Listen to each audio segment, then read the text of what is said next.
You see, when we talk about attraction, real, lasting, obsessive attraction, we have to move beyond surface level tricks. The most powerful drivers of human desire are not what you say on the surface, but how what you say disrupts expectation. And that disruption, that space between what's predictable and what's surprising, that's where obsession lives. We're drawn to what we can't quite understand, to people who keep us mentally and emotionally engaged. Because the moment we can gauge, this is where the idea of forbidden phrases becomes so potent. Not because they are taboo in a vulgar sense, but because they flirt with emotional autonomy, uncertainty, and choice. And those are the psychological levers that pull men in like a magnet. There's a fascinating tension in desire. Esther Perel describes it as the paradox between our need for security and our craving for mystery. So when a woman says something that subtly unsettles the emotional status quo, she creates a gap, an emotional gap that a man will instinctively want to close. This isn't manipulation, it's magnetism, grounded in a deep understanding of human psychology. Let me ask you something. When do we want something the most? It's not when it's handed to us. It's when we're almost certain we can have it, but not entirely sure. That edge, that maybe, maybe not, activates the reward system in the male brain. Dopamine starts firing not when we achieve something, but in the anticipation of the reward. This means that phrases which carry ambiguity, emotional depth, or unexpected independence can create powerful neural responses. So when you say something like, "I don't need you, but I choose you," it's not just words. It's a disruption. It's a reframe. You're positioning yourself not as someone who is available and eager, but as someone selective. And that activates a man's desire to earn your attention, to win your favor, to be chosen again and again. Think about it like this. In most interactions, especially romantic ones, people are subconsciously reading each other's emotional posture. Is this person leaning in or pulling back? Are they desperate or detached?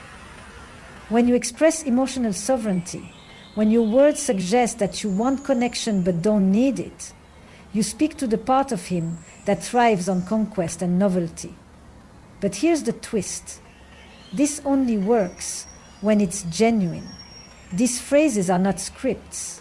They're reflections of a mindset. A woman who truly lives in her own emotional space, who doesn't chase validation but radiates value, her words carry weight. And that's why forbidden phrases don't just sound powerful. They are powerful when they come from a place of authentic self-worth. So much of modern dating is built on performance. We perform desirability.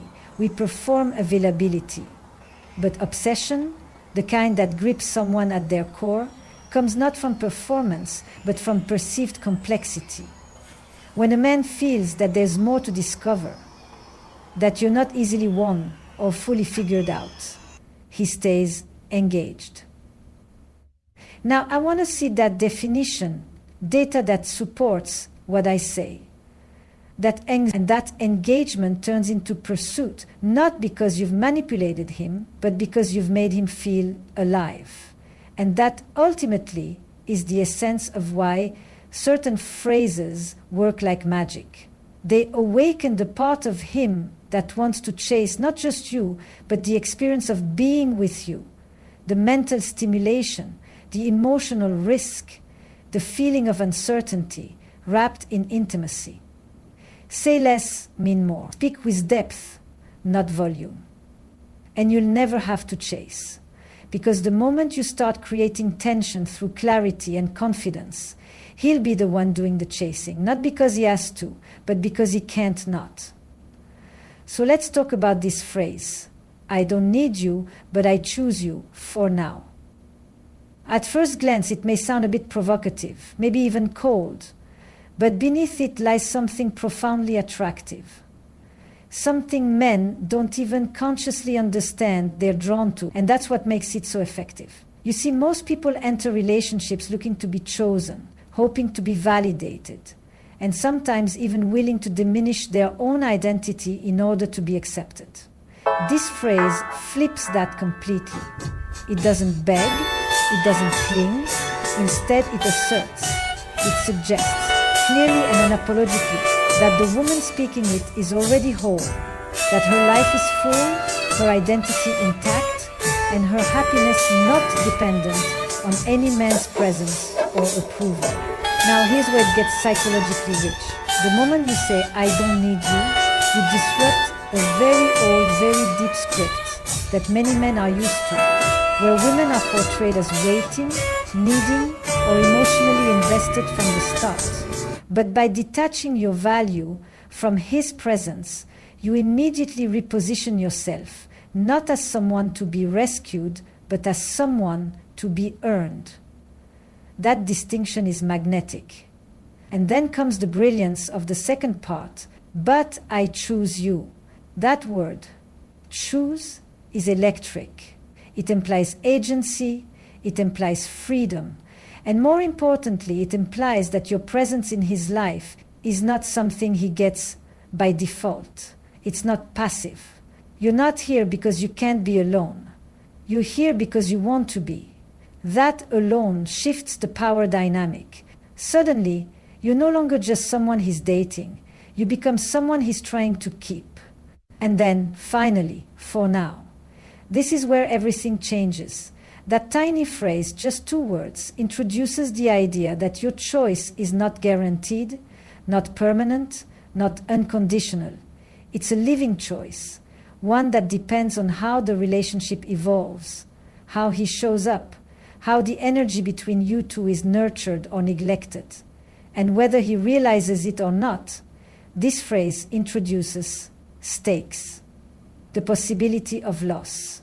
And that is an incredibly motivating force. In psychological terms, this taps into what's called intermittent reinforcement.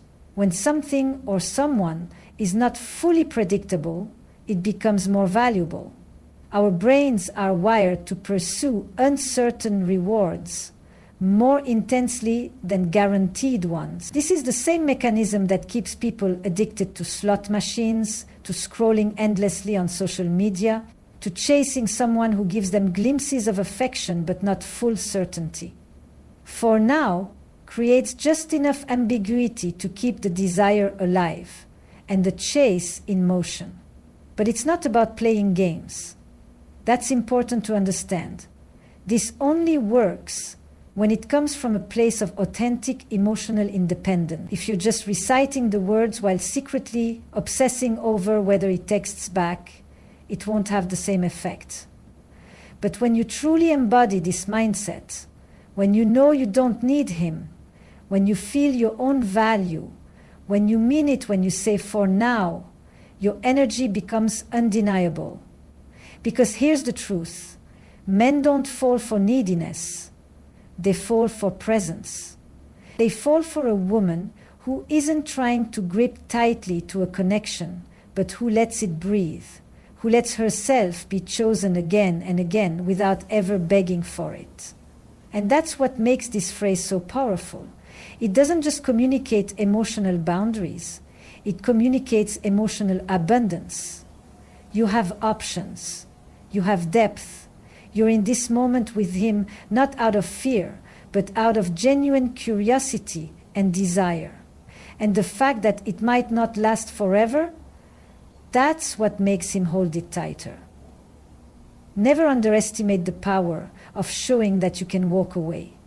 When you don't need to be chosen, you often are. Again and again. By the kind of man who knows he has something to lose. Now let's explore the second phrase. You're not the only one who wants me. It may sound bold, even confrontational at first, but when delivered with calm confidence, not arrogance, it becomes one of the most disarming, desire-igniting statements a woman can make. Because this phrase doesn't just inform a man that he has competition. It reminds him that you are desirable beyond his gaze. And that changes everything. At the heart of attraction lies value.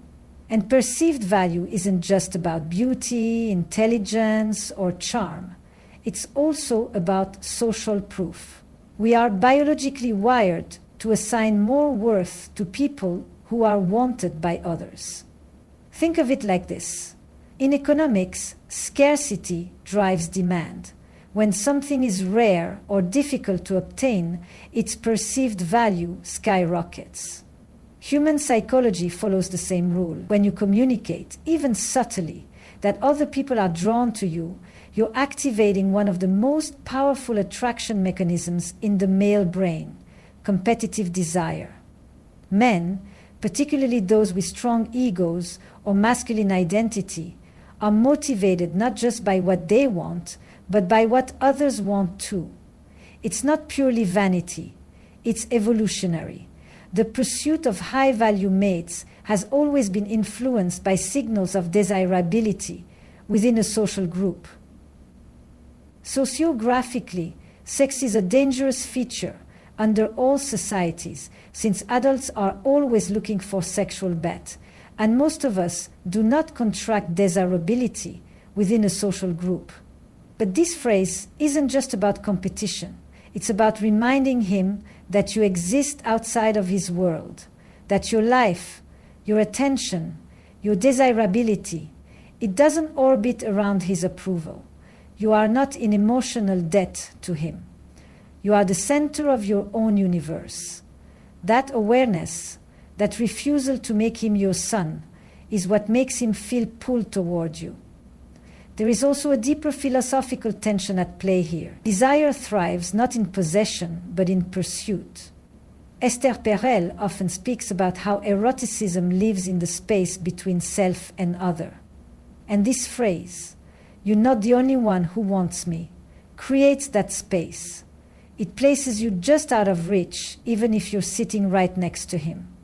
It awakens uncertainty. Not anxiety, but possibility. The possibility that you are still being discovered, still being chosen by others, still evolving in ways that aren't fully known or owned by him. But it's crucial how this phrase is delivered. When spoken with groundedness and grace, not as a threat of manipulation, but as a quiet truth, it doesn't incite jealousy. It invites intrigue. It says, "You're lucky to be here, and others would love to be in your place. So value this moment, show up for it, don't take it for granted." And this has an extraordinary effect on behavior. A man who believes you are wanted by others will treat you differently. He'll listen more carefully. He'll initiate more. He'll try to keep the connection alive because on a subconscious level, he feels that he could lose it. And nothing clarifies value like the potential of loss. This is why women who command respect in relationships are often the ones who don't need to prove anything. Their presence alone carries evidence. You can see it in the way they move, the way they speak, the way they handle silence. These women know they are desired, not just by one man, but by the world. And when that energy is real, it doesn't have to be loud to be felt. So when you say, "You're not the only one who wants me," you're not diminishing his importance. You're expanding your own. You're reframing the relationship as something he gets to protect and nurture, not something you're trying to secure. And that subtle shift, that's what draws him closer. Not because he has to compete, but because he wants to win you.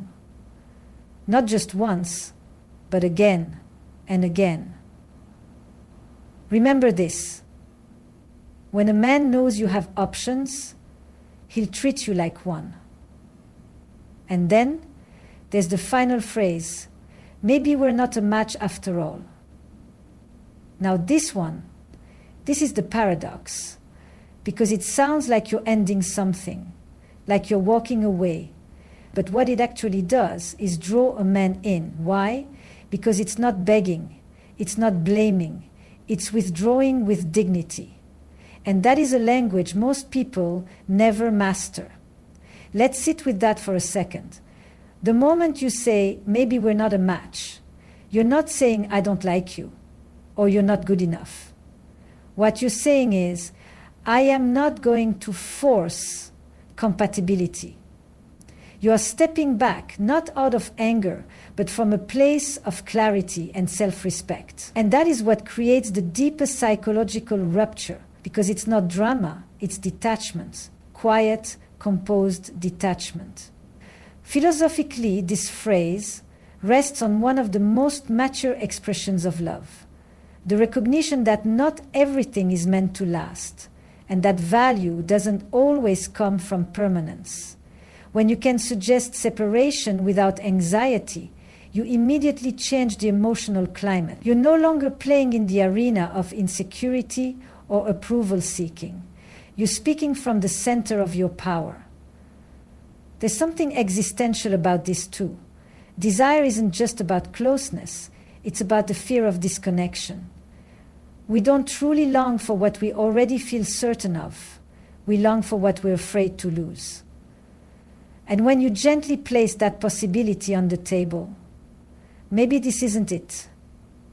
You remind him that love is a choice, not a guarantee, and that if he wants to keep it, he has to choose it too. What this phrase does psychologically is create an opening. It pulls you out of the emotional chase and forces the other person to decide, do I lean in or do I let her go? And when said with calm certainty, not as a threat, not as manipulation, but as a self-protective truth, it often ignites the exact thing you were hoping to see all along. Clarity, intention, action. But here's the nuance. This only works when you're genuinely prepared to walk away. That's the difference between an ultimatum and a boundary. An ultimatum demands something from the other person. A boundary defines what you will do if the energy isn't met. Maybe we're not a match. Esther Perel often speaks about how intimacy is born from the space between two people, not from collapsing into one another, but from choosing each other across the gap. When you say maybe we're not a match, you're refusing to collapse. You're standing on your side of the bridge and you're waiting to see if he'll meet you there. So if you ever find yourself in a situation where the energy feels inconsistent, if the effort feels one-sided, or if you're questioning your own value just to hold on to someone, you speak this truth gently, directly, without fear, because walking away from what doesn't align is how you make room for what will. And here's the truth.